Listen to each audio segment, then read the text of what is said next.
எல்லாருக்கும் வணக்கம். இன்னைக்கு நம்ம கிச்சன்ல ரொம்ப சீக்கிரமா செய்யக்கூடிய ஒரு ஸ்வீட் ரெசிபி தான் பார்க்க போறோம். வாங்க பார்க்கலாம். கருப்பு உளுந்தங்களி வீட்டில் பெண் குழந்தைங்க இருந்தாங்கன்னா கண்டிப்பாக வீடியோ சேவ் பண்ணி வச்சுக்கோங்க. மாடர்ன் ஃபுட் எத்தனை வந்தாலும் இந்த களிக்கு ஈடு என எதுவுமே இல்லைங்க.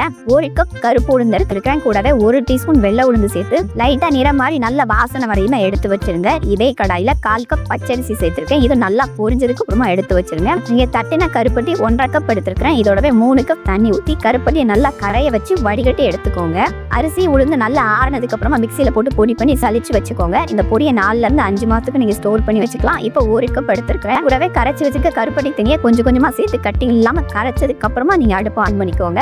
இப்போ நீங்க கேஸ் ஆன் பண்ணி மீடியம் ஃப்ளேம்ல வச்சு கிளறிக்கிட்டே இருந்தீங்கன்னா நல்லா இந்த அளவு திக்கானதுக்கு அப்புறமா இல்ல செக்கில் ஆட்டின நல்லெண்ணெய் 1/4 கப்பு நெய் 1/4 கப்பு சேர்க்கணும். நல்லெண்ணெய் மட்டுமே சேர்த்து கலக்கிண்டலாம். ஆனா நெய் கொஞ்சம் சேர்க்கும் போது டேஸ்ட் இன்னும் ரொம்ப நல்லா இருக்கும். நெய்யும் எண்ணெயும் 2-3 வாட்டியா பிரிச்சு சேர்த்துக்கோங்க. இந்த அளவுக்கு திக்கா சட்டியில ஒட்டாம அல்வா பதத்துக்கு வந்ததுக்கு அப்புறமா கேஸ் ஆஃப் பண்ணிடலாம். இப்படி பாத்தீங்கன்னா சாப்பிட்றதுக்கு ரொம்ப அருமையா இருக்கும். வீட்டுல பெண் குழந்தைங்க இருந்தாங்கன்னா கண்டிப்பா வாரத்துல ஒரு நாள் செஞ்சு கொடுத்துருங்க. பெண் குழந்தைங்களுக்கு மட்டும் இல்லைங்க, எலும்பு ஸ்ட்ராங்கா இருக்கும்னு நினைக்கிறவங்க எல்லாருமே தாராளமா செஞ்சு சாப்பிடலாம். கண்டிப்பா ட்ரை பண்ணி பார்த்துட்டு கமெண்ட் பண்ணுங்க. நன்றி, வணக்கம்.